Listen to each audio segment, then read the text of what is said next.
Welcome to the Podcast Compels You, the show where we are given cursed categories by our AI overlord, tasked with finding movies that fit in those categories and sharing them with you suspicious strangers. I'm Bill, and with me as always, my co-host Stacy. How you doing, Stacy?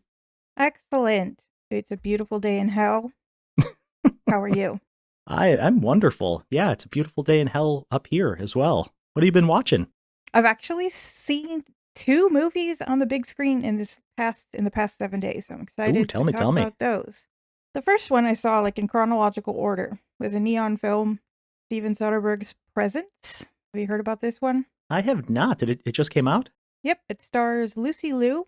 And as an aside, it's interesting, I think, how this movie got marketed to me, not personally, but to some of us, like the Fangoria readership, explicitly as a horror movie.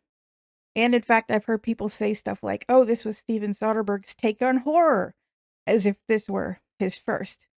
Couple problems with that. First of all, it wouldn't be his first. He co-wrote the 1997 horror thriller Night Watch, which is one word, not to be confused with Night Watch, 2 words, the 2004 Russian dark Oh, I thought you were talking about that one. I got all excited. Vampire action thriller drama comedy horror. No, you know who wrote that one.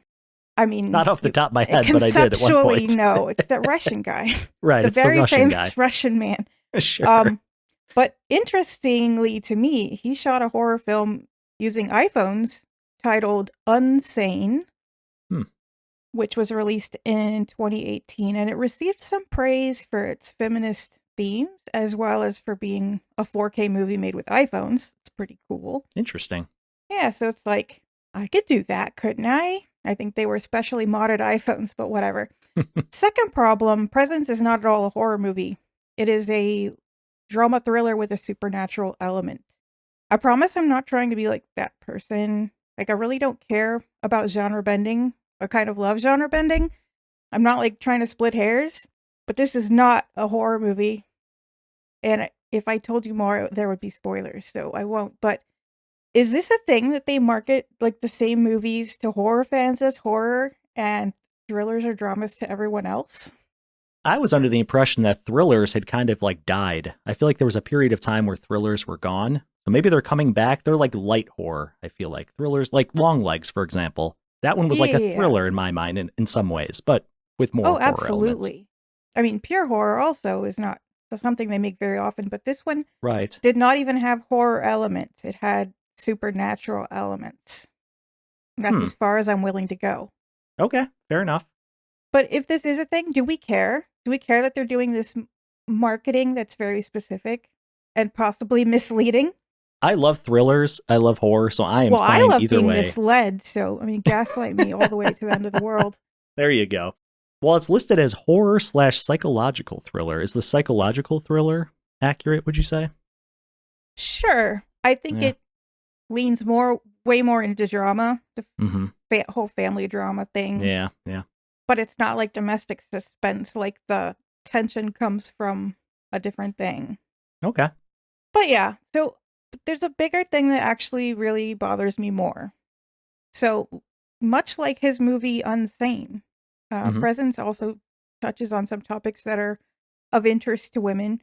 In this case, particularly regarding, trying not to spoil anything, but we'll say issues of consent and assault. So I don't think that's too spoilery. We could check later and then edit it if it is. But thinking about these 2 movies, and especially this one, Presence, I had this thought. Didn't old Soderbergh sign that petition back in the day? You know what I'm talking about? No, remind me. There was a 2009 petition that a lot of filmmakers, a lot of famous people signed to ask the nation of Switzerland to release Roman Polanski following his detention. Oh. Because he had fled the U.S. because there were the charges of rape of a 13-year-old child, dated back to the 70s. Right. Do you remember by any chance who circulated this petition? I know it's a long time ago. Harvey Weinstein himself. Are you serious? Cannot say that name correctly. I'm serious. And so I checked, and the answer is yes, Soderbergh did sign that. He is on the very public list of signees. Anyone could look it up. So I wondered, has this guy ever publicly apologized for that? Because The Uh-huh. great majority of them have not, despite like several other Polanski victims coming forward since then. Despite that, we had this whole Me Too happen, which in my mind would have been like the Right. perfect time for everyone to apologize if they were in fact sorry. That's an Sure. important part of it. Some of the signees, like Wes Anderson, for example, have That's even been unusual. asked. Is it? They've been asked, and he in particular has refused to answer the question. So I checked on Soderbergh. Aw. The answer is no, as far as I can find. He has not apologized. So, do you see the problem I have? It's not Yeah. just that he exists and he hasn't apologized, but it seems disingenuous, whatever that word is, for Mhm. him to make a movie on this topic with the whole like Me Too movement having come and gone in the intervening years.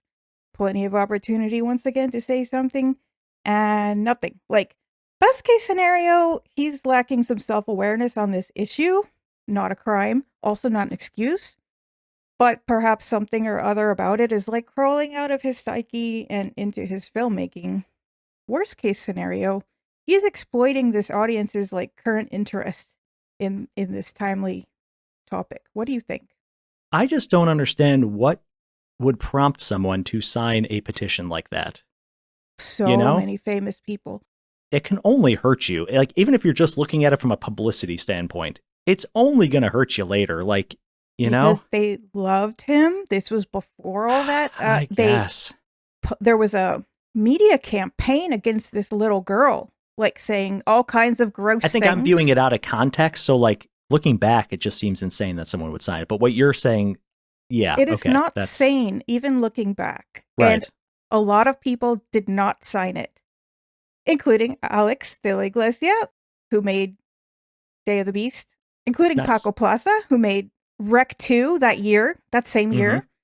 Like, the Spanish people that I love stayed out of it. I'm so glad because, they're right by France. They could have easily gone another way. Right. This whole thing reminds me of like a few years ago when Danny Masterson was being put up for sentencing, and like Ashton Kutcher and all of them like wrote the judge these like beautiful letters, and I'm like, yeah, what are you doing? Like, you're not even being forced to do this. You're doing this of your own accord. And like, what's behind that? What's the motivation there? It's so weird. Celebrities are weird and they can easily get out of touch. So. But they're also like, if we stood up to them, they're very influenced by our opinions of them. You know what I mean? Yeah. So like this movie, can we separate the art from the artist? I think the answer is no. The eternal question. Pretending for the moment that we can't. I think having the answer be no, or the answer be yes, we can separate. I think that's gone away. I don't think we're doing that anymore. Well, here's a question. Can you separate an artist's earlier work before an incident had taken place? Do you know what I mean? No, because I don't ever believe that there weren't incidences taking place when that kind of thing comes out. That's okay. It's a habitual thing, Yeah. Also, fame and fortune enables it. So perhaps we never would have found out if these were less famous people. But about the movie, like it's pretty to look at. Of course, it looks like a Soderbergh movie. Sure. The ghost cam, it's from a ghost point of view. That's the whole selling point. The ghost cam is all right. There's nothing really scary, like I said, which doesn't mean it's a bad movie. The acting is good. All of the acting is good. So go see it if you wanna, with the foregoing caveats about the man who made it. I think people got to make up their own minds. I personally did not think about this before I went to see it, and it kind of pisses me off now. Like, especially in the current socio-political climate of the US, like, we have Mark Zuckerberg who thinks it's fine to cancel all the DEI and fact-checking, and he goes on Joe Rogan to say, corporations need a more masculine energy these days. Excuse me, Zuck. In 2025, when only about 8% of women are CEOs. Right. On that note, only about 11% of movies were directed by women in 2024, which was a drop from 2023. That's depressing. So, I don't think we should let shit like this drop. Shit like the Polanski petition in particular. Like, you see what I mean? I think that's the opposite of what we should do. I think it's time to stir it all the fuck up. And anyway, in my opinion, this film was hypocrisy. Fuck that guy. Not literally. No one should fuck him. That's part of the problem. They get fucked. They'll just keep doing what they're doing. So, yeah, not literally. I think I need to write a song about this. Yeah, so one way or another, y'all haven't heard my last words on the topic. But also, I saw a really great movie. Okay, tell us about that one. With a non-problematic director, I assume. You never know, but this was his directorial debut. Oh, cool. Writer, director, whose name I didn't write down, but I want to say it's like Drew Hancock. Anyway, the name of the movie is Companion, and it actually opens tomorrow in our recording timeline. So this was an advanced screening. It stars Sophie Thatcher, who gave an outstanding performance in Heretic, and also Jack Quaid, who plays a main character in my very favorite Star Trek series, Lower Decks. Ooh, I like Jack Quaid. He was in Scream, one of the later ones. 5 or 6? I'm confused. Which one was the one where they rebooted? I think it was 5. I think that's the one, but I might be wrong. Anyway, yeah. So, speaking of like categorizing things in genres weirdly, like to me, this movie, I walked out of this movie saying, this was a sci-fi horror, or possibly like a sci-fi thriller horror thriller. Wikipedia says it's a romantic horror, which I think is totally wrong. It's totally wrong. When you see it, you'll see what I mean. The font is very romantic-y. It's like this red Valentine's Day looking font on a pink background. It has a topic of romance that it quickly turns upside down. But okay. It's also listed on IMDb as dark comedy and psychological thriller, among like, other things. They have tags, but not horror. But it's definitely horror. In fact, Fangoria, who we know completely categorizes things correctly from my first movie example, has called it the best horror movie of the year so far. Couple of weeks in, huh? It's only January. But I did think it was great, and I highly, highly recommend it. Coincidentally, or actually perhaps not coincidentally, because it is the en vogue theme du jour, this theme also has strong feminist themes, but I like how in this one, women take much more active and badass roles. And if you liked Ready or Not, I think you will love this one.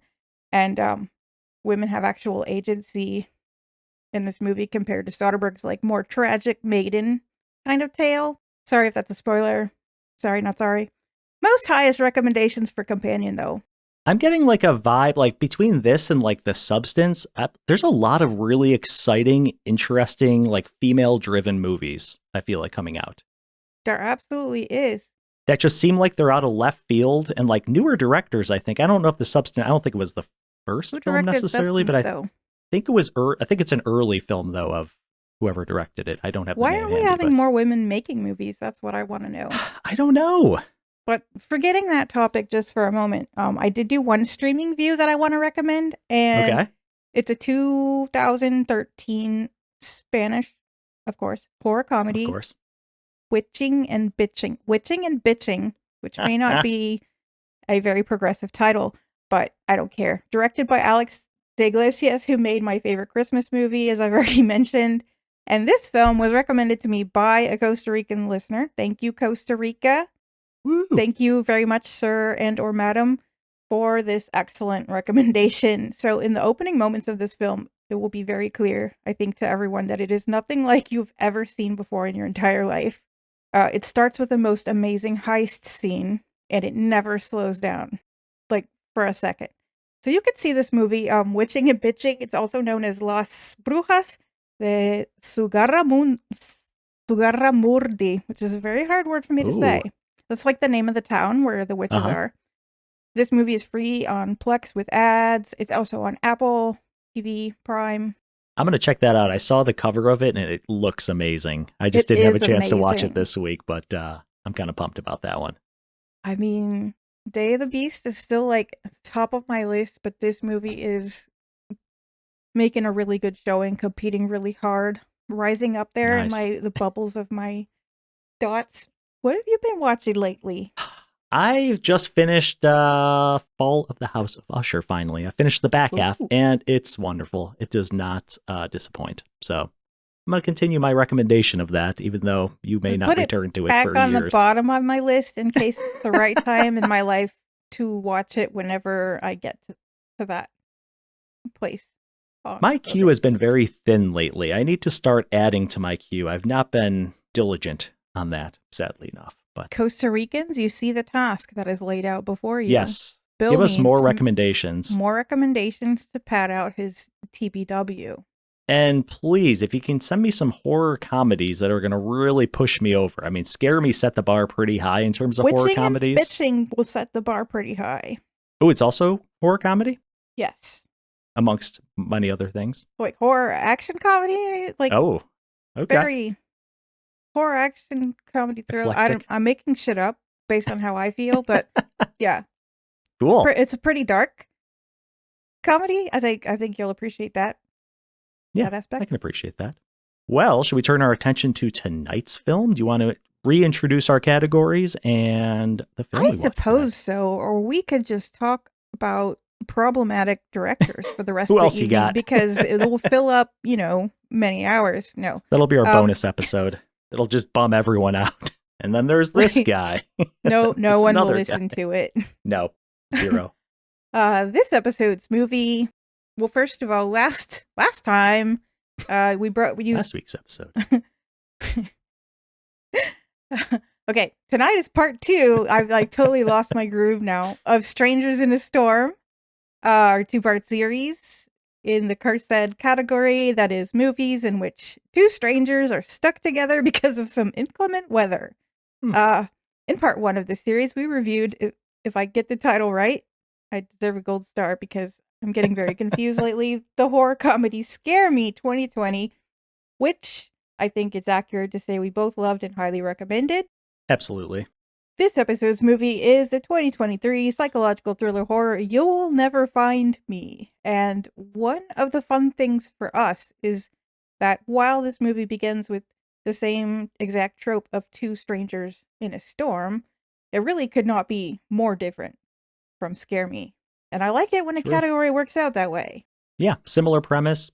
Well, not even similar. Similar table setting, we'll say. Similar device. Device, yeah. There Similar you go. MacGuffin. Whatever. Different country. So, yeah. Yeah, it's Australian. So, You'll Never Find Me was written by its co-director Indiana Bell of Adelaide, Australia, who previous to this, her first feature film, had written and directed a handful of shorts that won several awards. And I also want to mention that she was among Austin Film Festival's top 25 screenwriters to watch in 2020 because, being from Australia, she herself is literally geographically a world away from where I live. I don't think she could get any further, but Austin is just a couple hours away, so away from here in hell. So it's kind of like we almost met, really. I feel like I know her. You have a bond. Kidding. Just kidding, Indiana. I promise I'm not a stalker. That's a pretty weird thing to promise, right? Like, nobody's just affirming. You shouldn't have to say that. Yeah, that's the... I think I messed up. I think we need to do some deleting there. Delete. Okay. Yeah, we'll leave it in. It's funny.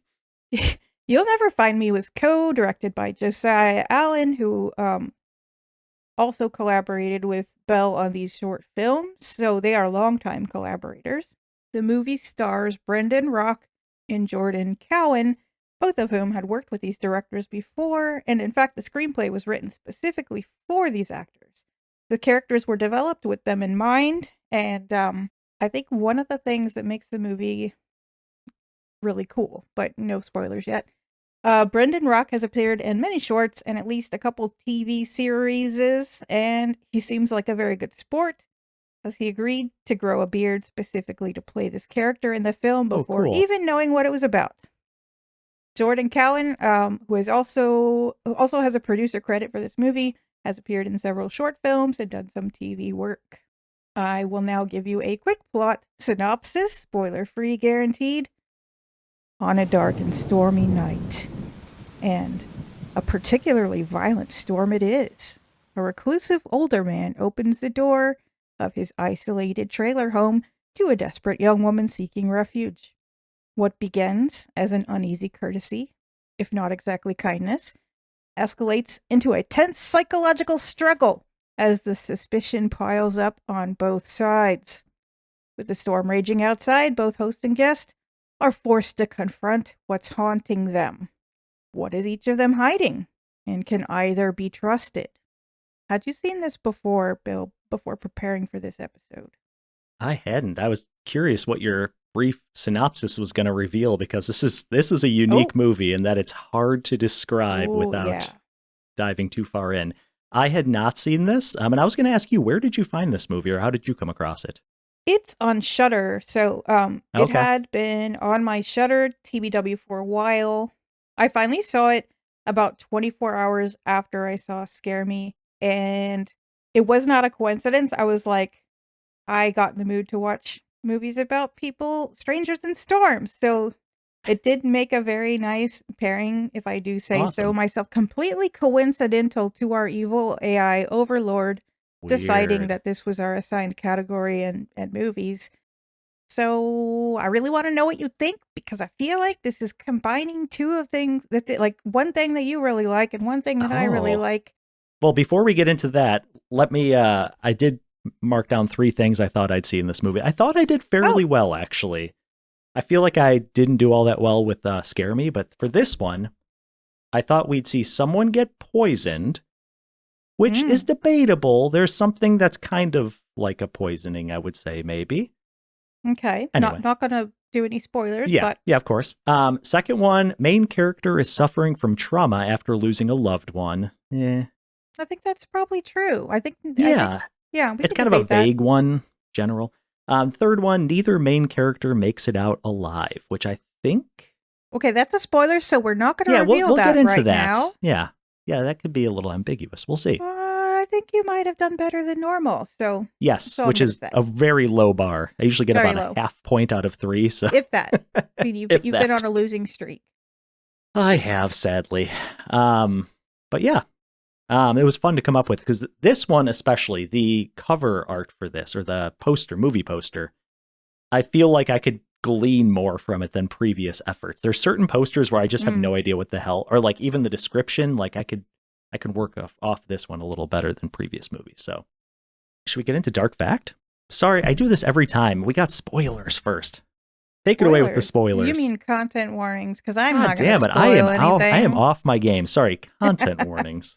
Good Well, God. in general, I can warn listeners that this whole movie takes place inside a small mobile home. It might feel claustrophobic to viewers who are susceptible to that. But you know what? I think this is one of those maybe rare cases where I think the main content warnings that I would give in order to be thorough are ones that would absolutely spoil the movie. So I'm just going to Yeah. say maybe women in particular, but anyone who's worried about content or triggers in particular, I would encourage you to check our trusty doesthedogdie.com, which is not ours, but you know, I feel invested in it. I'm not an investor in it though.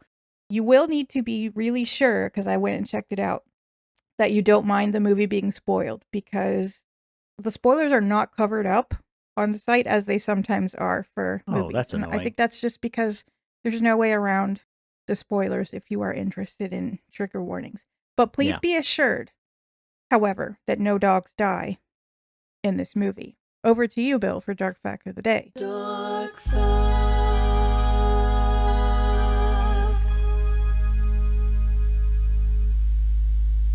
All right. Well, in honor of, I believe, our first Australian film on this show, our Woo! dark fact comes from Down Under. So, in August 1980, Lindy and Michael Chamberlain took their 2-month-old daughter Azaria camping in Australia's Northern Territory. Oh When no. Azaria vanished from their tent, Lindy insisted that a dingo took her, but Oh the no. police didn't buy it. She was convicted of murder, her husband as an accomplice. 3 years later, Azaria's jacket was found near a dingo lair, proving Lindy right. This real-life tragedy inspired Elaine's iconic Seinfeld line, Maybe the dingo ate your baby. Is that where that's from? yes. So there's apparently a bunch of references in popular culture to this event, which I've never even heard of this event, but that's where that came from. Maybe the dingo ate your baby. Oh. That's the only reason I wanted to include this dark fact, 'cause I'm like, that is such a weird reference. I was hoping the dingo didn't actually do it, because dingoes are kind of like dogs. I just want to love them. They are. Well, and this woman spent 3 years in prison and then was exonerated. Like, Oh my god. it's so, she actually had a life sentence. So luckily she was exonerated, after That 3 years. is a dark fucking fact. Isn't Good it, like, job. on every level? But then it ends with a weird comedy coincidence. I don't know. Yeah, life is weird. Before we get into spoilers, we're going to have a brief musical intermission, and then we'll be back with our spoilerific plot discussion of You'll Never Find Me. Stick around.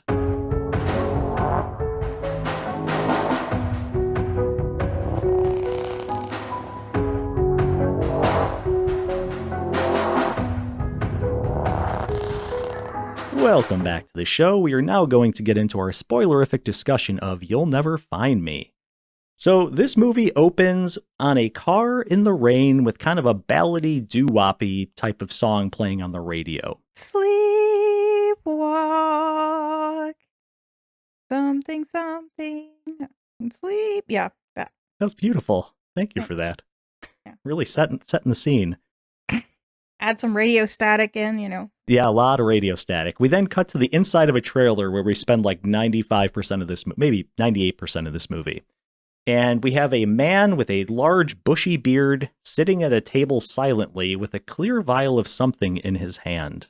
Will that come back later? Maybe. Bet it will. Chekhov's vial. Chekhov's substance. Substance, yeah, there you go. He looks very like nervous, agitated. He's kind of like sweating. He's just not in a good place. You're not getting good vibes from this guy sitting at this table. With the storm raging outside, he hears something above him, which this happens constantly. You hear this like creaking. It sounds like a ship creaking, basically. And he's constantly looking up at the ceiling. There's something with the roof. I have a fun fact about that. Oh, do you want to reveal it now or later? It's not a big reveal. The sound is like a really big part of the atmosphere throughout this entire movie. And you're right. It does sound very like a ship. Like you're in the interior of the ship, like the bowels of the ship. Exactly. Yeah. So writer and co-director Indiana Bell was also the sound editor, and she has said that she got some inspiration for the sound of this movie from a famous Disney pirate movie that I'm not going to mention by name because, you know, y'all know what I'm talking about. And you can really hear like the ship inspiration creaks and groans. It sounds like the mobile home's going to come apart sometimes throughout the entire movie. And she pointed out that this was a great way to, on a budget, remind people that there's a storm going on all the time during the entire movie because we don't really see it all that often. That's interesting. I was suspicious that this might have had a pretty low budget, and that's a very good way of getting around that. Having a single location, of course, very contained, very few characters. Yeah, actually, I think this is one of the best movies I've seen as far as optimizing what is possible on a very small budget. The writer and co-directors have done a number of interviews and talked about like how they did not start with a premise making this movie. They started with the budget.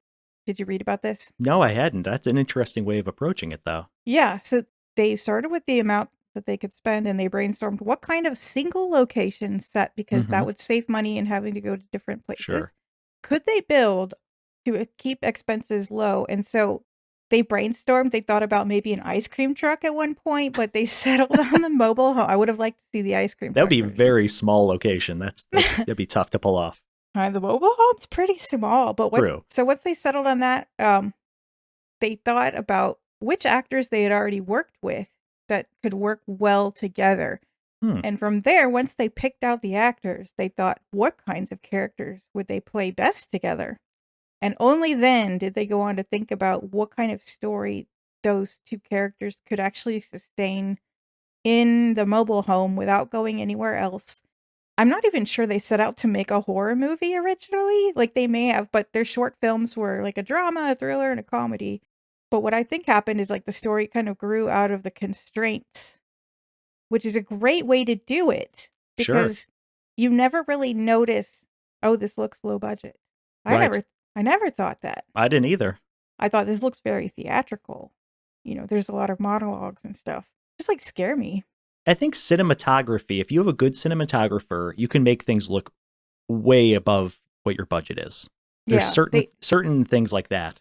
They made things look so good too. Yeah. Like the light and the shadows and the shots down the hall. I mean, we're getting ahead. But like I also think like, you know, I told you at one point I thought The Coffee Table became a dark dramedy, but that it was only a story that only could be told through horror. And I sort of think that whatever story they came up with, obviously this story, it could only be told by horror.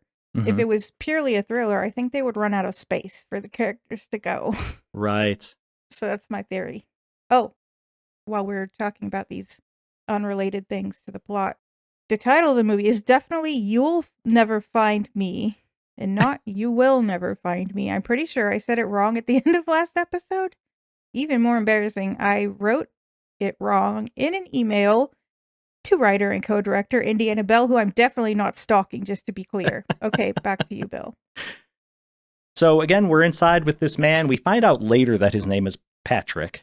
And at this point, we then hear someone aggressively knocking on the door, and he's just like, yeah, it's like really aggressive. And he's like, go away. You know, he's pissed off. And we find out later, like a bunch of kids have been fucking with him in the mobile park and like knocking on his door, running away. The knocking continues. He kind of opens it up. He may look out the window and he sees a young woman out there. And he just slowly lets her in. And this is the beginning of just a lot of very awkward, tense scenes. I will say this is the beginning of like where everything started clenching in my body, I feel like. There's definitely a range from awkward to like very, very tense. Yes. You know what I mean? Like and it goes back and forth a little. Yes, I totally agree. And this young woman, we never actually find out her name. She's listed as the visitor on IMDb. We can call her Jordan, because I mean that's the actor's name. We'll call her Jordan, or I'll just say Jordan's character. Jordan's character. There you go. I like that. So they have a very awkward initial interaction. Neither of them is really chatting too much. They're kind of feeling each other out. They both have no idea who the other person is. They're like aliens to each other. And the man, again, Patrick, brings her a towel, which very nice move there. But then he's like, you're dripping all over my floor. Yeah. And then he says something, I think he says, you came to the wrong door. So we start getting these really like cryptic one-liners, and this happens for both characters throughout this film. And then she starts hearing the sound above her. Again, that creaky ship sound from the ceiling/roof. And then he mentions that the kids in the mobile park have been fucking with him again, knocking on his door and running off.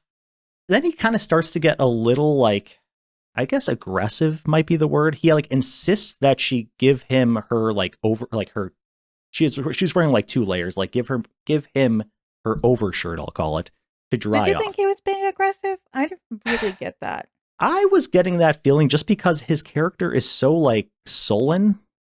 Like when you're introduced to him, he's fair. A very sullen character. Like not. He's also Australian, so.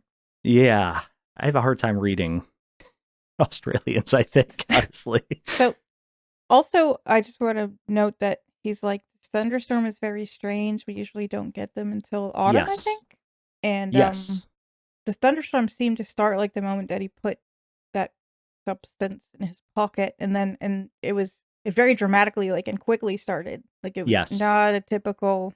It sounds like a tornado is happening out there. Oh yeah, it's intense. It goes on for way too long. Right. But yeah, I think they walk a balance between like who's more scared of whom, and they're both kind of wary of each other. But I got the feeling like he was a little bit annoyed that like she came to his door, but she's obviously like suspicious of him, and she wants to use the phone, but he doesn't have a phone. He's like, there's a phone at the front of the park. His trailer, at some point, he mentions it's all the way at the back of the park. We find that out somehow. Yep. Then he's like, I can go with you to the payphone, but it's a payphone. I'm probably getting ahead of you. That's okay. Sorry. It's But so he learned, or she says that she was at the beach earlier, and basically it had started raining, and she had ran to his home, which already is kind of weird. The beach. Yeah, like and she's barefoot. This random mobile home within a mobile home park. Like, okay, the gates locked at the front. This whole first part gave me Barbarian vibes. Oh, very similar thing with. You have a female who's entering the home of a stranger who happens to be a male. There's a guy there, yeah. And they're feeling each other out. It goes both ways, you're looking for instances of like, is this guy a creep? Does he have bad intentions?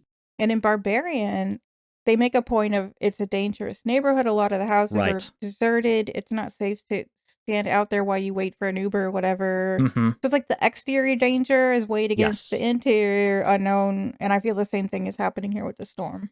Yes, very good point. And the same thing with like Being offered food or drinks is looked at very skeptically. Just again, like in Barbarian, was like, look, I'm pouring the wine. You're looking at me pouring. I'm opening the wine right now. It's like trying to relieve that. Something I noticed on like the second watch that Mhm. stood out to me that I didn't notice on the first watch. The glass that she ends up drinking out of as they hang out, she like looks at it really early on. Lipstick? It's like because she doesn't see that yet. Oh, okay. But like you see her eyes go over. The camera work is very good, and then we have Yes. like not a close up, but somewhat of a close up, and we see that she's looking at the glass. Mhm. And so on the second watch, I'm like, it's odd that glass is sitting right there where it is, you know? Yes. It's funny you mentioned the Comes back camera later. work because I also noticed there's a lot of like, and there's probably a technical term for this, but where it like pans over. It doesn't cut, it just pans. And up. Yeah, up. It's everything slow pans, even during their conversations from like one line to the next, slow pans. And it just ratchets up the tension. It's so uncomfortable. It's good I would work, say. isn't like and Oh, I love we're it. like the characters are constantly looking up and the camera Yes. follows like where the noises are and the sound work is Or so looking good. at the Like door constantly, like they're both peering at the door and then it swings back to them. the second time I watched it with headphones and the stereo work is just so intense Oh, and I imagine. like the opening when the storm starts, you know, he's like sitting with the window to his left and you hear it on the left, Mm-hmm. the rain and stuff starting up. And then you hear the creaks and stuff going all around. It's very Oh, cool. interesting. What did you think of like all the very intense close-ups like on their faces? Again, just uncomfortable. They look like they're trying to like kind of suss each other out. They're trying to figure each other out. Meanwhile, us as the audience are trying to figure both of them out because we're just like, who the hell are these people? So it's a lot of feeling out. And they had those close-ups. You're looking for like clues or something. You're trying to find characteristics of either one of these that seem off. That's what I was doing at least. I read that that both the actors have extensive theater background, but Interesting. I thought they also have to have very good like on camera, on screen work because their facial expressions were so exact. And Yes. the score helps too. It was an Yeah. amazing score with all those strings. Nothing like strings in a storm. Oh, love it. And also, I have to, now that I've talked about the Disney pirate movie, it occurs to me there's a lot of like solo cello lines, and I very much associate Interesting. that trick with the pirate movie in question. Oh, So okay. I wonder if that was also inspired by that. Good catch. And by the way, I just want to say this Jordan, the female character, looks a lot like you. Does she?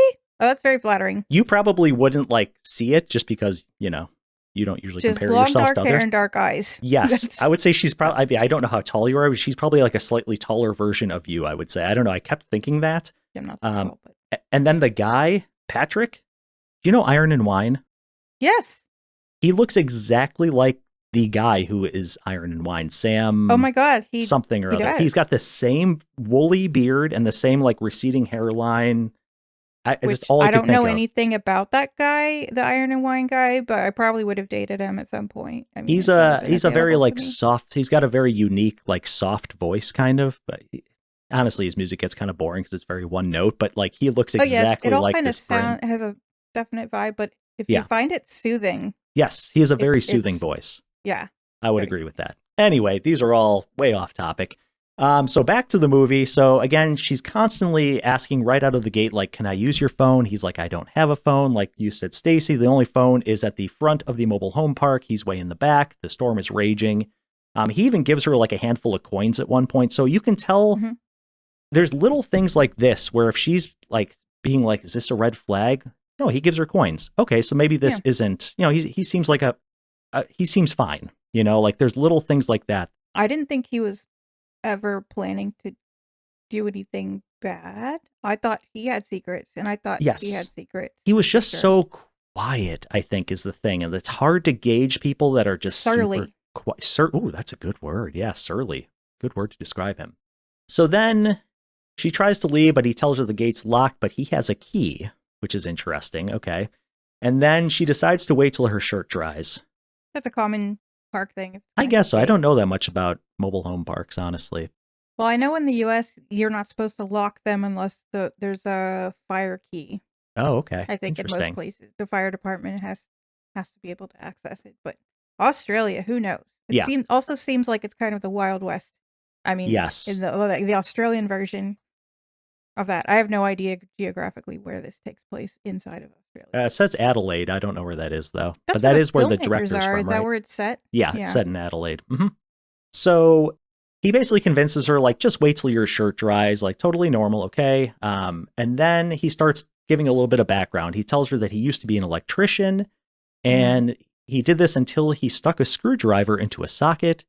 And this is a very interesting line. He said, After something like that, sticking screwdrivers where they actually belonged felt uninspiring. No one tells you that. Her fear and excitement are identical emotions. Yes, that too. So fucking creepy now that I've Yes. seen, when I was seeing it a second time. That stood out for me, like, for sure. And he says it so calmly and matter-of-factly, like, it's just, yeah, this is just how I felt after I think that. she looks like slightly alarmed when he says that. Yes. And meanwhile, I think, so he's like at the table with his back to her, and she's kind of behind him looking at some little trinkets on a shelf, and she sees, like, I think it's a watch with the name Emily on the back, and a locket with a lock of hair in it. Which, I saw the lock of hair. So it's I like, didn't see the name. Like, I would say these are like yellow flags, maybe. It's like, okay, this could be, maybe his wife passed away, and these are like keepsakes. Yeah. But I don't know, like a lock of hair seems weird to me. Like, I don't know. I would never keep a lock of hair, so. I might. Again, there's a lot of like yellow flags, where it's like, this could be weird if you take it a certain way. You're a romance person. You would keep a lock of someone's hair and all that. Especially now without them knowing. I feel like someone would be creeping up behind, that's what I picture when I think of someone keeping a lock of hair, sneaking up behind with scissors and like.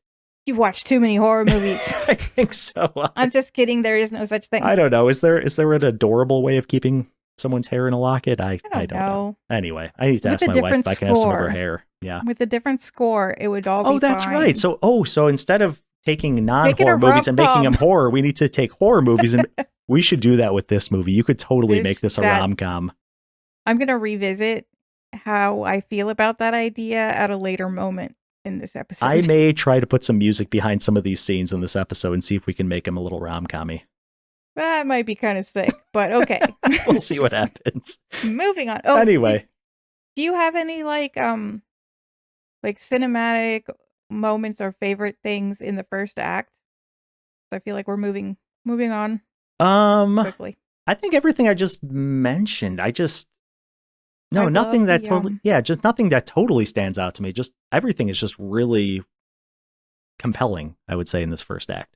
There aren't very many places, as I mentioned, in this mobile home. I think there's like the kitchen is at one end, if I get this right. And when at the beginning, the guy is sitting like facing the kitchen, but behind him is a corridor where like the bathroom is, and the bathroom is like vented. The door is vented, and then a very small bedroom area. But they keep doing these spooky shots down to the bedroom, so we feel right away something is spooky about the bedroom. And then I love the shots when it's all dark down there. At one point the power goes off. That may be the beginning of Act 2, but the lightning lights up outside, so you see the window in the bedroom light with the lightning, and it's very, very cool shots. I don't know the technical terms to talk about it, but I find I think exciting. Cool shots is the technical term. Cool shots, guys. Well, I thought it was weird too that so like past the bathroom is like, we'll just call it the bedroom, but he has a curtain by the bed, not for the room itself, which I don't know if that's normal or not. If I lived in a mobile home, I would. Oh, okay. So I would think you'd put it in the entrance to the bedroom so that you close off the bedroom as a separate room. Sometimes they have those too, or they have Velcro curtains that you can put up and take down. Okay. That helps keep like people from being able to look in. But I remember my bed had a curtain like that. I guess it keeps it so that the rest of the room could just be a normal room during non-sleeping hours. So you're kind of maximizing your space a little more, I guess, like a sitting room or something.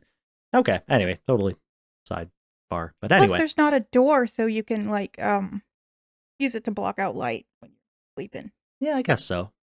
So then he approaches her and like starts insisting that she take a shower. Again, he gets a little aggressive. That might be a strong word to use, but a little bit like insistent that she take a shower. He's kind of like, why don't you trust me? But without saying that Right. yet. And so he's like, yeah, just take a shower while your shirt finishes drying. And so then she goes into the bathroom while he again sits quietly at the table like he does for like a good chunk of the first part of this movie, at least. And then she runs to the shower while she's kind of like watching and listening for him, which I She's thought was kind of testing smart. him, right? Yes, very smart. And she's like looking through those vents because and listening because you can kind of see like, I think, a little bit of the hallway through the vents. Exactly. Oh, and then she moves her hair over to reveal that she's wearing a gold earring, which is going to become important. So again, she's just looking in the mirror. And she's kind of like looking at it, maybe a little bit puzzled. Yes. Like, it means something. It's an odd moment. Yeah. Yes. And then she goes in the shower, and then blood starts falling from her head, which is the shower weird. scene is so tense. So tense. In keeping with good horror tradition. And while this is happening, she's then startled by the noise of like the bathroom door. And obviously, who wouldn't be a little freaked out by that? But it's basically Patrick. He opens the door, hangs a towel on the inside. We don't see that though. No. We hear him open the door, and it's kind of scary. And yes. He's saying stuff, but it's not. I mean, I couldn't understand. You just see her body like tensed up, and she's like just kind of like looking like, oh God. Like, yeah. Is this the end of me? It's the towel. Her towel. Yes. Probably like his only spare towel that she had been using to dry off. So he was just bringing her the towel. And right. It's like, phew. Which again, it's a very nice thing to do, but it could be very easily misconstrued. It's a yellow flag. It's like it could go either way. Like. And the second time I watched it, I noticed she was noticing there's no way to latch the bathroom. It had one of those little hook latches thing that's supposed to go into a loop, but the loop was like torn off. I didn't think anything of that. Yeah, that's a good point. So I think that's why she was testing him. Right. With the door, water running, because, Sure. What a weird situation and so isolated where they are. Oh, yeah. Well, it's like it's many levels of isolation. You're like isolated in this mobile home camp. Then you're isolated inside this thing. Now you're isolated in a bathroom inside a shower. Also, I think by this point he's mentioned that his neighbors are like all very sketchy. Yeah, very paranoid and sketchy. Uh-huh. Yes, good point. Yep. Right. I'd be feeling great at that point. Oh, so 2 questions. Yeah. Would you have knocked on his door if you were in her place? Sure. Would you have answered the door if you were in his place? If I saw that it was a young woman and I was a man of his stature, I would. And that's just one of those things, like it's being fatherly. Yeah. I mean, I wouldn't be concerned for my safety. She's not that young. No, but I wouldn't be concerned for my safety, but it would still be weird. I was going to ask you, at what point would you have left? Would you have just booked it out of this fucking place?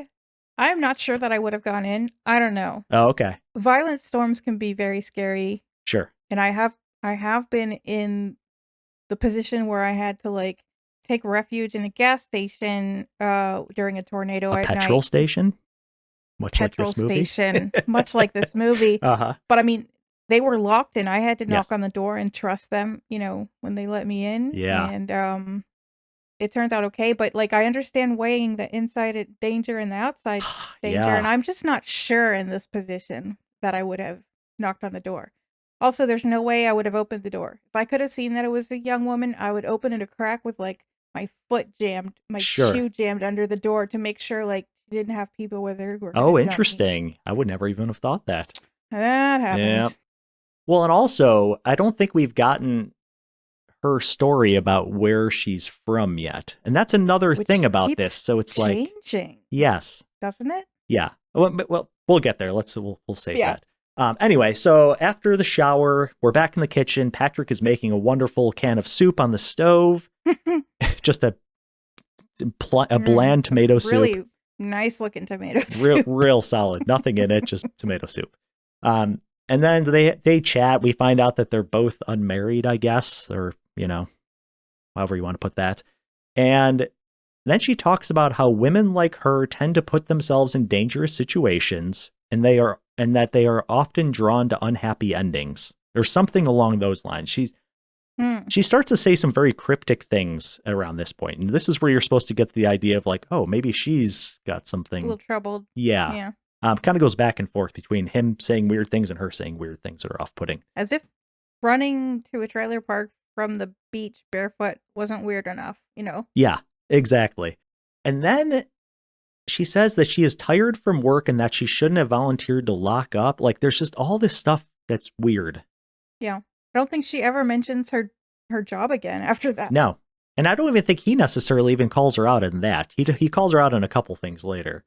But at this moment, he then notices her earring, which again, the camera work makes a very big deal of this, and we don't know why yet necessarily. How could that mean something to both of them? Exactly. These two strangers. That's the connection somehow. Sleepwalk. Sorry, go ahead. No, speaking of that, he starts talking about how sleep doesn't come easy to him, and how in the end, he doesn't want to be awake or asleep, but rather nothing. Or born again, born fresh like a baby or something. Yeah. Is that when he says that? Yeah. I think so, yeah. Just, again, real chummy small talk here. Right. Yeah, super. Just puts her right at home. And then this part is just like, this totally had me shift for a second. She says, "You said the gates are locked."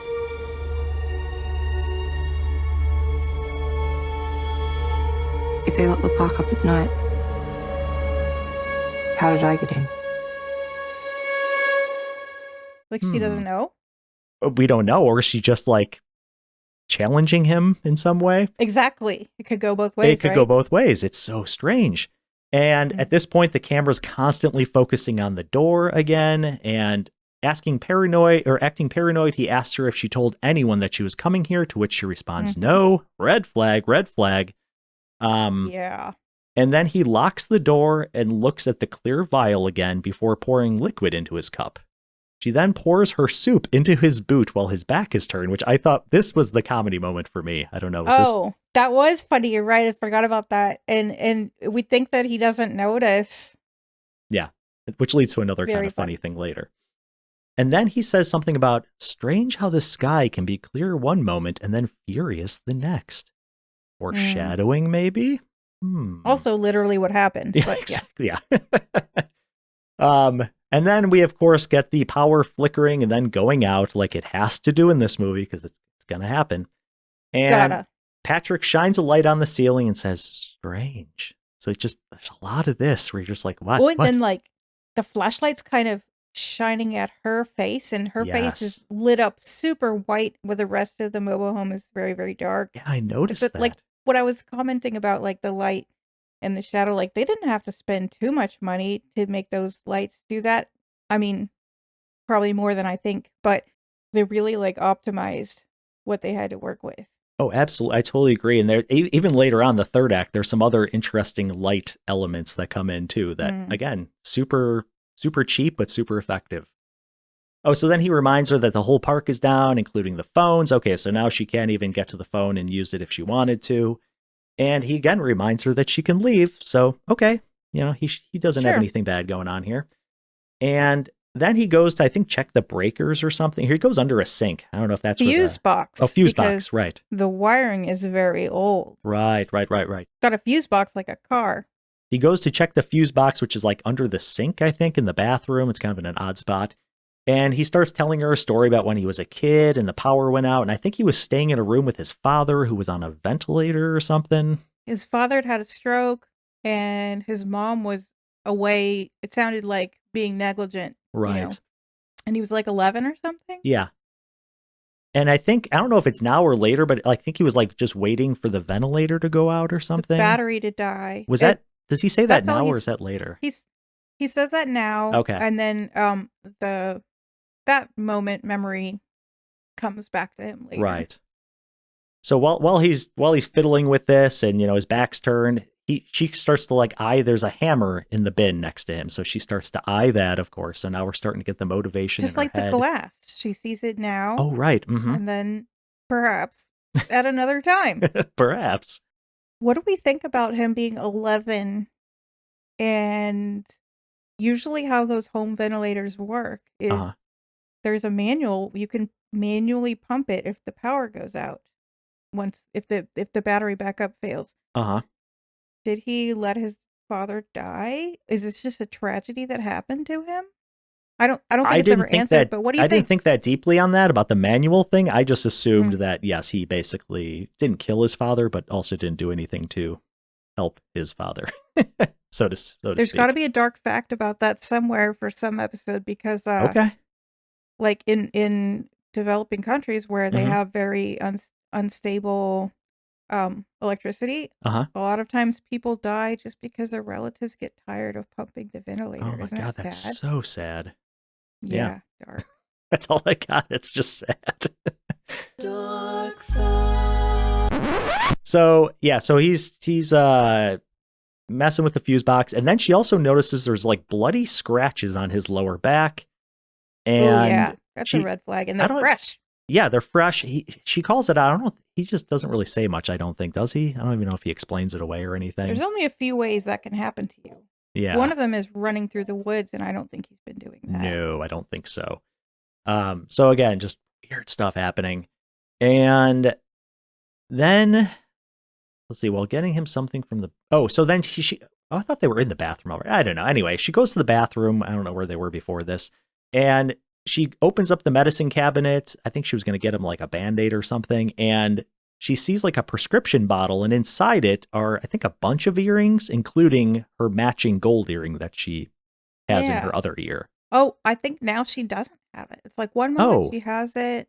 Oh, But this was my interpretation. I assumed she had one in her ear, and this was the matching one, I had thought. I felt like we saw the same ear both times, but I could be Oh, wrong. maybe. Well, yeah, we'll chat more about that later. And then, he startles her, and the earring goes down the drain. Yes, so the earring goes down the drain. So this is just getting weird. Again, this is And she like puts it back really quick and yeah. like slams the medicine cabinet. And then she thinks she sees something in the bath, but there's nothing there. Not really sure what the significance of that was. I think she hears like somebody raspy breathing. Yeah. And then she throws open the curtain with the flashlight. Mm-hmm. There's nothing there. And nobody's there. Yeah. And then we start to hear like a low demonic voice while Patrick's staring at the door again. Did you notice that sound design? It was like I remember like some growly voice. Weird. I remember some weird sound that seemed to be coming from the direction of the bedroom, but yeah, I don't remember it. I don't remember demon growling. I think this whole movie just like the audio in this movie just builds.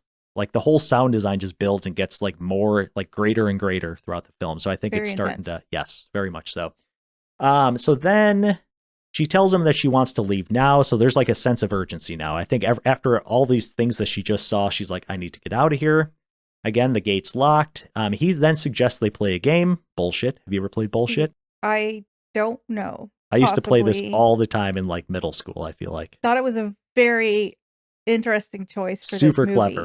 clever. So he like basically is like, hey, let's just play a game until the rain lets up. She confronts him about the earring, and then she reiterates that she wants to leave by herself. Because he's like, I'll leave with you. Just let's wait till the rain. Mm-hmm. And then she says she wants to go home, and then he says that's a strange choice of words for a hotel. Because she had said she was staying at a hotel earlier. That's right. Yes. And now he's like, which are you, a local or a tourist? This isn't adding up. Exactly. And then he kind of like berates her about why she's even here. And he tells her she can go, and then he just goes and sits back down. So again, it's like really aggressive, but then he backs off and it's like, you can go. There's a shot where we see her and she's opening the door and the camera's on her, and then we see like her hair blowing Yeah. and all the like the wind is very, very loud. Right. And so there she's like, okay, like she makes a decision. It's that weighing, which is worse. Yes, exactly. And then she just like matter-of-factly sits down and they start playing. Like it's just, she's like, all right, I guess I'm here, you know? And what you were saying, why it's such an interesting game, is because they start to talk and they're slowly revealing little things about themselves. And the whole point of the game is you lay down cards, you say, putting down 2 2s and they're face down. And if someone that doesn't think you're putting down those cards that you said you were, you say bullshit. Yeah. And think about like what it means when we say like, well, all my cards are on the table, you know. Right. Oh, interesting. Or I I'm didn't even holding think of this that. card back. Uh-huh. Yeah, it's very symbolic. And so there's a point. Well, we'll get there. So anyway, they're having like a normal conversation about how everyone's hiding from something, you know, just like a whatever. Are they? Oh, and then he starts to talk about others in the mobile home park. So this is actually kind of like small talk. He starts like describing some of his neighbors. So like this, if ever there was like a romantic comedy part you can make, this would be like the part, you know, because I think This was what I was thinking was the comic relief, because he describes how his neighbors live under fake names, Yes. but they can't even spell the fake names, which I'm like, sounds just like America. Exactly. Yeah, I think if you put some fun music behind it, I think she even smiles at some point, which is like, oh wow, She does. look at that! Like, look at this, where they're finally comfortable with each other. Nothing bad's going to happen from here on out. I can't imagine. It's a very nice like rise and fall of tension. Yes. Through here. So she reveals that she was drinking at the pub before the rain hit, and then he of course points, and I think he then says yes, and then he says bullshit. It kind of shocks him, and she says something like, "Oh, all of us girls in bars start to look the same, right? Yes, or pubs or whatever." Right. And he's good like, point. "What do you mean? What are you talking about?" And she's like, "Don't we all blend together after a while?" And then it's like, she doesn't even really know why she said that. He's like, "I thought you came here right from the beach." And she's like, "Oh yeah, I did." Yeah. Well, then she actually lays down, she's like 2 aces. And he says bullshit. He's actually calling her out on the cards. I think she says two something else. Or whatever it was. Yeah. Or, and it turns out she was lying. And she's also lying about what she was talking about too. It's a very clever device. I appreciated that. But maybe not on purpose lying. Right. Like, we don't really know. Yeah. It's strange. She can't keep her story straight, it sounds like. And then he admits that he lied about the shirt that she was wearing, because earlier on he gives her like this, what does he call it? The jumper. The jumper. He gives her a green jumper, which is basically like a sweater, like a green sweater for her It looks to wear. very warm and like fuzzy. Warm and fuzzy for this like terrible storm. And he had said that Nice previously, touch. I think it was an ex-girlfriend sweater, I believe. So he's like, I lied about that. It actually belongs to my wife. He tells her how they met at the petrol station and something about he bought her chips. She liked some chips. Yeah. This particular kind of chips. Yeah. Yep, which comes back in a little bit here. And does it? he says something about like it's rare for a beautiful person to be alone. And that's what drew him to her. Like, again, really creepy way of saying something. Like, even if he had good intentions, it's a With weird the right way of putting score, it could be very romantic. Right, exactly. Yes. So maybe he's just not like good at expressing himself. Like, you could almost look at it that way, but I don't know. Do you think rom-coms are like the other side of the coin from this particular kind of horror movie of strangers alone in a storm? Like, I feel the other one had some like, I mean, this one does not have any romantic elements at all, No. except for him talking about his wife. There's but no will the they other- won't you they know, in this. There is absolutely not, but it's kind of like, is he telling the truth about his love or not? Right. In the past. It's weird, man. And then he admits that she passed away and that no one has been in his home since her and that Or she that's died what of an he overdose. says. Yes.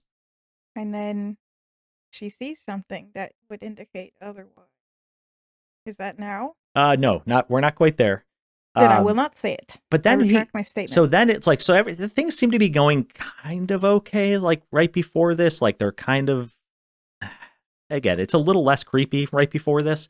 But then he admits that he's enjoyed their conversation and he tells her that he knows he lied to her about, or he knows that she lied to him, but he doesn't care About one way or the other. Yeah, but he something. doesn't care. And then he says he's too far from the beach for bare feet. Basically like that story doesn't add up at all, but I don't care. And then she takes a drink, and this is when she sees the lipstick on the glass that's been sitting on the table. So how could that be there if he's been alone since as long as he said? Yep. And I think she calls him on and says that she knows that he's lying also. So cards are on the table, like you said. Yeah. And again, loud noise from the roof. He goes outside at this point, which is actually kind of interesting. Yeah, like he's got to check something. That's what I was thinking. But then he ends up just sort of standing there puzzled. Right. In this like raging storm. In the rain. With his lantern. Yes, with his lantern, of course, because someone with a beard like that would have a lantern. Sort of looking, right? Yeah.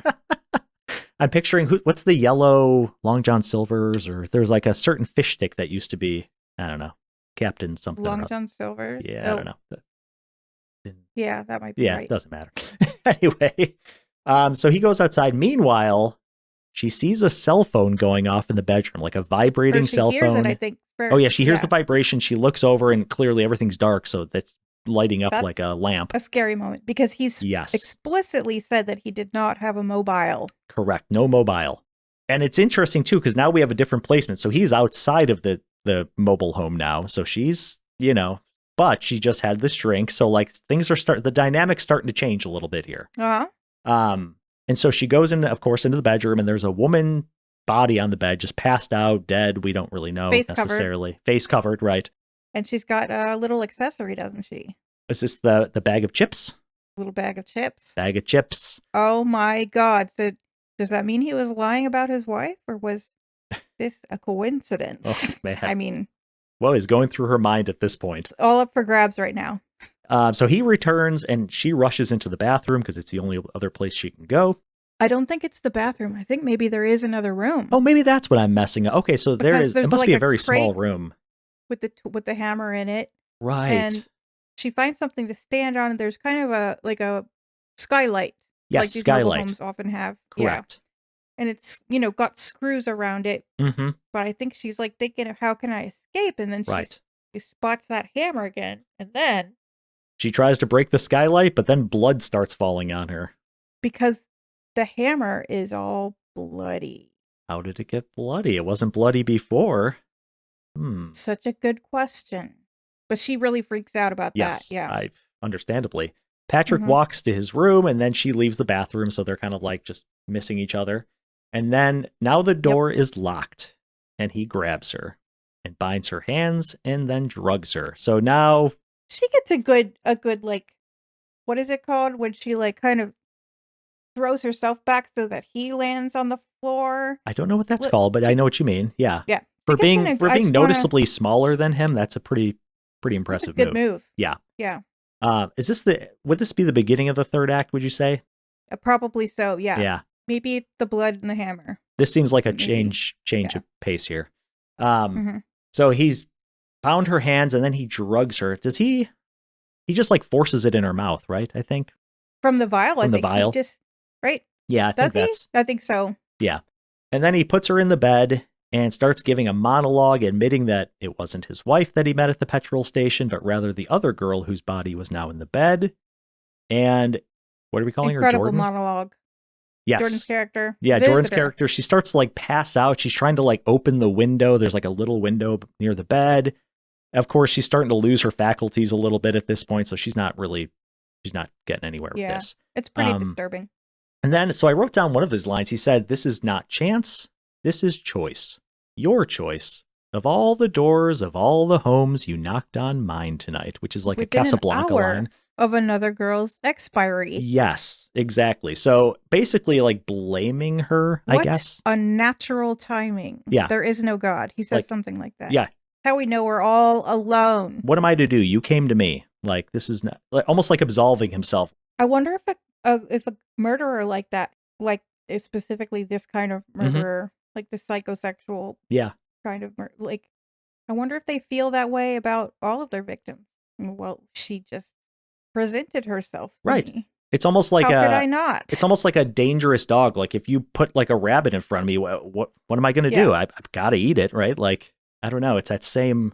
Let's just be clear. Like he knows what he's doing Yes. is wrong, and he gets a kick out of doing bad things. He pretty much says as much. Right.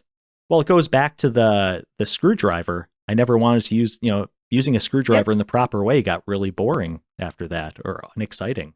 So it tells you all you need to know about him. So we find out that what he's given her is actually GHB, or basically the date rape drug He tells everyone her, knows about. yeah. Yep. And he's Yeah. very knowledgeable. He's like, at this dose, this is going to happen. At this dose, you're going to lose, 6. yeah. He's very, 8 very would knowledgeable. kill a grown man. Yep. It's coming back to me now as you're saying the words. And it's funny because it's not funny, but it's interesting because his cadence is so much more like confident, and this is about as expressive as he gets. Like, because up until this point he's been very cryptic, but now he's just kind of he's talking like he's in his element. He's in now. the zone now. He's in the zone, doing, exactly. He's doing what he's been put on this earth to do as far as Exactly. he's concerned. So at this point, I thought, like, what is this guy like when he's going to buy drugs? So he can't. Is he buying them in the trailer park? I would think that would be Yeah. too close to home. You know Right. what I mean? Because Sure. he's avoided detection and he's very proud of it. Right. He says something that's almost like the title of the movie. Like, Uh-huh. kept waiting for the flashing lights and the cops to knock on the door, but it has never happened because guess what? I do you know what happens when I do bad things? I get rewarded. Mhm. And they haven't come and they never will. Almost Right. like You'll never find me. Oh, I was So I'm going to ask thinking you he about has to- that. I'm thinking he drives like 40 miles or so, Uh-huh. or 60 kilometers or so to buy drugs, so I that didn't it's even not think of very that. traceable back Right. to him. Yeah, I don't know. So you think he's pretty, excuse me, very, not diligent. What's the word? Can't think of the word. Where you're very pay attention to details. Detail oriented? Yeah, we'll say detail oriented. So Self-starter? yeah, he's a self-starter. Conscientious? There you go. Yeah, so anyway, so at this point, the radio again starts cutting in and out. I think it's the same song. This happens a few times throughout the movie. It's how the movie started, Yes. right? Yeah, that With the same kind of radio. doo-woppy song. Same. Bleep. No, I won't sing it again. Go ahead. Well, we'll cut it in later. So then he lifts up the side of her shirt and sees, excuse me, like a heart rate tattoo. And he has talked about this tattoo. Did he? He's Okay, I did not catch that. He told her about the first girl. Okay. Because that's his word. Uh-huh. That he ever murdered. Although he didn't use that word. He's like the first one. Yeah. He got faces mixed up, but he always remembered details like these. She had a like a heart rate graph looking tattoo. And he watched it flutter as like her breath died away and then it stopped. I missed that detail. So that's how we know the identity of the visitor. Yes. If we haven't figured it out yet. Yes. She's the first. She was his first Mm-hmm. in a very unromantic way. Then it just gets weirder. So then all of a sudden she has a gash in her head and he looks down and has like a bloody hammer in his hand. It's the ghost moment when the ghost realizes the ghost is dead all Exactly. along, which is a great time to remind y'all that I have a Substack called I've Been Dead the Whole Time, which is at staceyharrington.substack.com. Back to you, Bill. Woo! Well done. So then she sits up and we see another woman also sitting at like the table that Patrick was sitting at earlier. Yep. And like laughing and smoking Yeah. and drinking. And she's saying like, what did you buy me? Ha, ha, ha. Oh man. Yeah. And then he's terrified at this point. Like he is just like, what There's the another hell one is in the going on? bathtub. Yeah. So he starts It's kind of like- stumbling towards the Mhm. bedroom. And meanwhile, he's looking in the bathroom. There's like two other women in there that are Yes. being creepy. And suddenly he's covered in blood. Mm-hmm. Then he gets pulled into the bed and we hear like thrashing as he's like recounting the story of when he was a kid. Again, that same story from before. I think he's reliving the memory. I think it's like probably the most terrifying thing that ever happened Oh, to him. interesting. Yeah. And so now he's going to be terrified. Right. In so many Because ways. we hear him say in his grown-up voice, like, and we hear like the ventilator Mm-hmm. sounds and the dying breathing. And then we hear Yes. him say, Dad, like right before he comes out of there. Oh man. And then he like bursts forth from the bed again, covered in blood. And he sees all of these girls with, cloth covering their faces. There's probably Such a like spooky 24 scene. of them in this like At tiny least. area. They almost look They're like packed. they almost look like mannequins in a way. They're just like standing totally still. And then it's almost like a maze of women to get through. He almost has to like push them out of the way, but he doesn't. Yeah. Like that's how close they are. Oh yeah, and he's like trying to get to the door, and the petrol girl, again with the chips, is sitting in front of the door. And Mhm. then all of a sudden, the cops are knocking on the door. He's shaking. And the red he's and terrified. The red and blue. There you go. Another lighting scheme that's like genius. Again, it's so I want to call something out. So sure. as the red and blue lights flash, the whole trailer inside or mobile home is bathed in red light and Mhm. bathed in blue light. And then we see a pile of bodies, like a pile of all the women's bodies are Yes. tangled together and they're flashing blue and red Yeah. and blue. And it really, so not the same kind of movie, but it reminds me of the lighting that they did in that one scene in Veronica with the, what is it? The Simon toy and the Oh, demon right. walking around and the whole light goes, Yeah, the whole good room goes callback. red and blue. Uh-huh. I just thought that is such a scary effect. Yeah, and Very it seems so very natural. effective. Well, also, were these lights going really slow? Because I feel like it was like very deliberate blue and then red, where I think normal cops lights they flicker really fast. Yeah. So these were like very dramatic almost. Like I don't know what Australian cops That's cars true. are like. everything's a so little different down there. It could be or could be not normal. For all of our Australian listeners, please hit us up. Let us know what your cop lights are like. And what sound your cop cars make too. That's always a big thing. Different countries have You are different currently siren in ninth noises. place, Australia. It's a good time to mention that we're our 70% of our listeners are in the U.S. The next biggest market is Costa Rica, Woo. 26%. Good job, Costa Rica. Yeah. After that is the Netherlands, and after that is Canada and some other places. So But Australians, get your you're act lagging. together here. Come on. Hopefully this is just the trick that we needed to bring in the Australian audience. Smash those 5 stars, likes, Smash subscribes, those all that 5. stuff. Just Well, smash all that. everything. Follow, Follow. subscribe. Yes. All that good Also stuff. on Substack. So back to this crazy part of the movie that we're in the middle Back of to now. the So movie. we have the cops that are just aggressively banging on the door. The blue and red lights are flashing. We got like just dead bodies all over the place. He's freaking out. This is like just the biggest nightmare you could possibly imagine. And the girl, I think at this point, she then, again, Jordan's character, grabs the GHB vial and then I think she pours it into the bottle of liquor. Into the bottle of whiskey. Yes, Yeah. whiskey, and right? then shoves the bottle in his mouth, basically. So she's basically, And all of the ghosts now are chanting, "Drink, right, drink, yes, drink," which is just like so funny, like a frat thing. Yes, very it much is in so. the U.S. at least. I don't know. And then as he's chugging the bottle, we then see the ceiling actually crack. So now everything's crumbling around him. And then we get a quick cut, and it's him alone at the table. Everything is fine inside his mobile home. It's not even raining. It's not raining. It's basically the exact scene from the first time we see him from the beginning. Yeah. And then he hears a knock at the door. Knock at the door. And so he opens it up. Nobody's there. Again, it's just the kids. I think we see the kids run off again. We hear the kids. Yeah. Yeah. At least we hear them running away, and they're like, they say something funny like "fuck you, dickhead" or something. Yeah. So it's Pretty the normal funny. thing that he mentioned earlier, the kids fucking with him at the mobile home park. And then he pulls the vial out of his pocket, but it's empty. It's empty. So he realized that he did himself in, and none of it was real. At least none of it was like earthly real. Right. He kind of like laughs a little, and then the camera cuts to the outside shot of the trailer, and we hear him collapse and presumably die. Oh my God, what an ending. What did you think of that? Wow.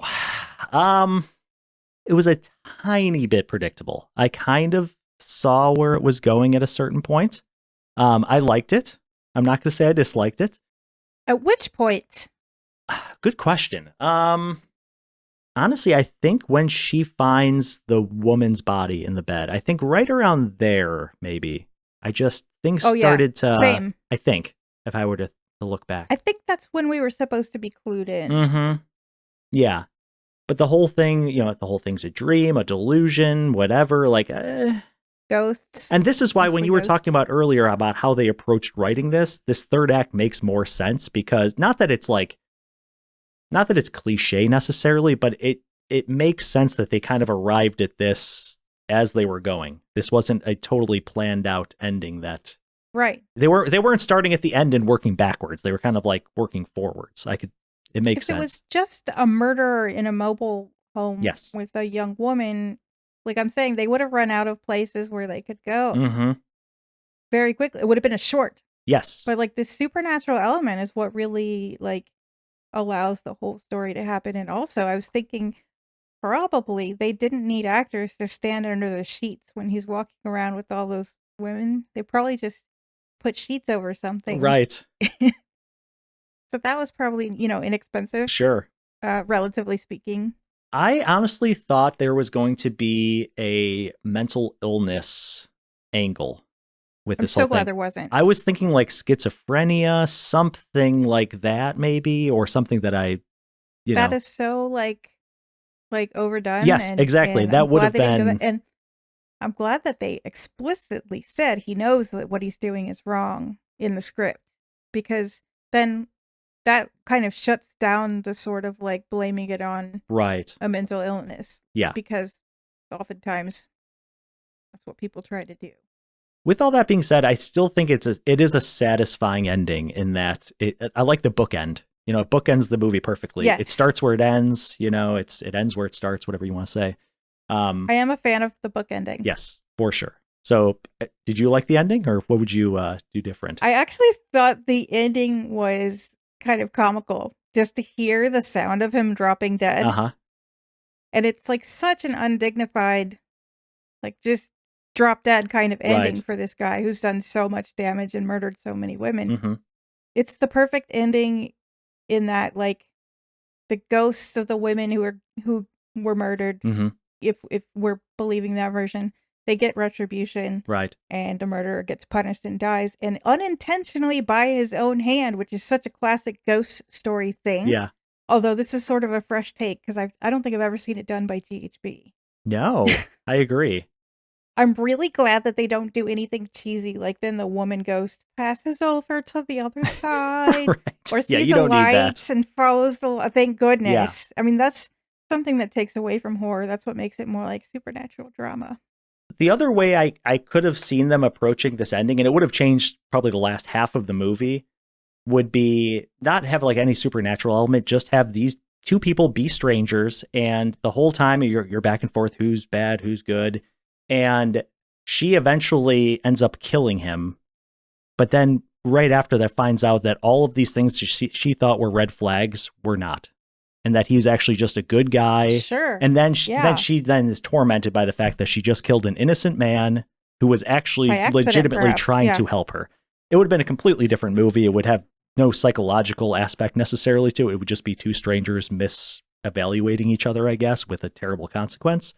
But With nothing supernatural, is that what you're saying? yeah, nothing supernatural. That would just be a very straightforward. Yeah, but I could see that. yeah, I don't know. That's just my alternate ending that if I were to approach it differently. But overall, I think it worked. Final thoughts about this movie? Do I get to go first? Why not? Okay, I'm on. So I thought the first two acts of this movie were like right in my wheelhouse. Like I've said, I think, was it Annabelle? I think I said the same thing about that, where like the mystery, you're trying to like, was it Annabelle? We didn't do Annabelle. No. But Did I we? think I was talking about when I'd seen it. That's the one with the ballerina, right? Suspiria? No, it's Annabelle. It's with the heist. Annabelle's a doll. No, not Annabelle. What's the other one? Abigail. Abigail. There you go. Thank you. Abigail, Sorry. the vampire ballerina. Yes. Yeah. Same feeling about that. Like the first 2/3 where you're like trying to figure out what's behind all of this. I thought that was slightly more compelling than like the third act, which had to happen. You know, like the third act, it needs Sure. to happen. But the first two acts, I thought the tension was like amazing. The two actors are just fantastic in this. Again, we've talked about like with Deadstream, it's very hard to carry a movie with one or two people. I mean, that's a tough job, and they did a fantastic job with that. The lighting, super unique, creative use of lighting on a very low budget. The cinematography is fantastic. And just the overall tension just stayed and even built towards the end, I thought was fantastic. I give this film a solid 4 screams. I really enjoyed this. This is one of those where I would not want to watch it Wow. again, because I think once you've seen it, you know what's going to happen. It kind of, Yeah. the first two acts are probably not quite as exciting unless you're trying to read more into the dialogue, maybe. It's kind of cool to go back and see the things that you might have missed. Knowing but the ending. I think you caught a lot of things Yeah. the first time. So Yeah, 4 screams. How Okay. about you, Stacey? I was excited to talk to you about this movie because I was like, it's got a serial killer. Yes, I like that. And it's got a ghost. So like, how could both of us not be happy? Oh, interesting. Yeah. And furthermore, like, this is the kind of serial killer movie that I can really get into, because while the killer is very central to the story, Mhm. obviously he's 50% of the cast. Right. Not counting like the kids. It's really the story of victims' revenge. Right. And there's also a little bit of mystery on both sides. And I like that the victims' deaths are not exploited for shock at all. Like, their faces are covered. We never Right. see their faces. There's not even much gore apart Mm-mm. from the bleeding gash in the head, which we don't even really see. We just see blood coming down from the hairline. Right. They don't even use the term serial killer in the movie No. because there's nobody there to talk about it. So I think it's a really like creative angle on the serial killer. It's like Mhm. the aftermath or the end Right. of the serial killer story. And I haven't really seen this done before. Also, as you know, not as a horror movie anyway. As you know from like our Scare Me episode, I really do enjoy the theatrical stage play kind of movies where the actors and the dialogue really carry Mhm. things. Really got that out of this movie, 100%. Like, I thought the acting was excellent. Kind of like in Scare Me, I think I said the same thing. I was like, there was never a line that seemed awkward. Well, awkward and supposed to be awkward. right? Awkward on purpose yeah. is one thing, yes. But there's never anything where, as a writer, I was like, Right. cringe. Sure. It was good dialogue, good monologues. It was definitely slow burn, and some people may not enjoy that. Oh, yeah. But I do. I thought it never lost its tension. Like, I totally agree. there was a lot of play between the camera work and the score and the close-ups of their micro expressions on their faces that just kept things tense the whole time. I also really enjoy the horror trope of the ghost not knowing she was dead, which, okay, that is overdone. The whole I've been dead the whole time, like the name of my Substack, the reason I named it that is because it's a trope that's hilarious because it's done so much. Right. Like, a la the others. But this is different because there's a mystery for both characters to solve, and they really tried to keep us guessing who is a bigger danger to whom, not only like what their backstories are, but like who has the upper hand in this power dynamic that just shifts back and forth, sort of like a ship Rocking back and forth in the ocean, like a pirate movie, a Disney pirate movie. I just like to bring things around full circle. But I also have to say, like, my BFF film watching partner figured out the end from like almost the very beginning. Oh, wow. He's like, she's the ghost of the woman that he murdered. So that's pretty much it. I mean, he murdered a lot of people, Sure. but that's pretty much the twist. That was disappointing to me that he figured it out, but that is probably did he tell not you? the movie's fault. Yeah, I mean, no, this was not the in second real watch time for me. Oh, okay. Second watch for me. Gotcha. Yeah, so that's okay. I was gonna say that's No, he terrible would if never you do brought that. that up. Would not do that. No. But I am I'm the one that usually does that. I'm like, okay, I figured it out. Here's what's going to happen. Right. Which is why I'm such a bummer to watch. You got to movies write with it down and in then real say life. it after the movie. Got to learn to do that. But people are very patient with me in general. It's not the movie's fault. Not the movie's fault. It's not the movie's fault that my friend is smart. That's what I was trying to say. And it came Sure. out as fart. So long story short, I'm gonna give this one a 4 out of 5, same as you. Wow, look on the at Scream that. scale. That's 2 weeks in a I really row. think this one belongs in the canon, and I mean our canon of horror, not the Come and Take It canon, not the pirate movie canon. Right. We've had a good run lately, I gotta say. Between this and Scare Me, I mean, whew.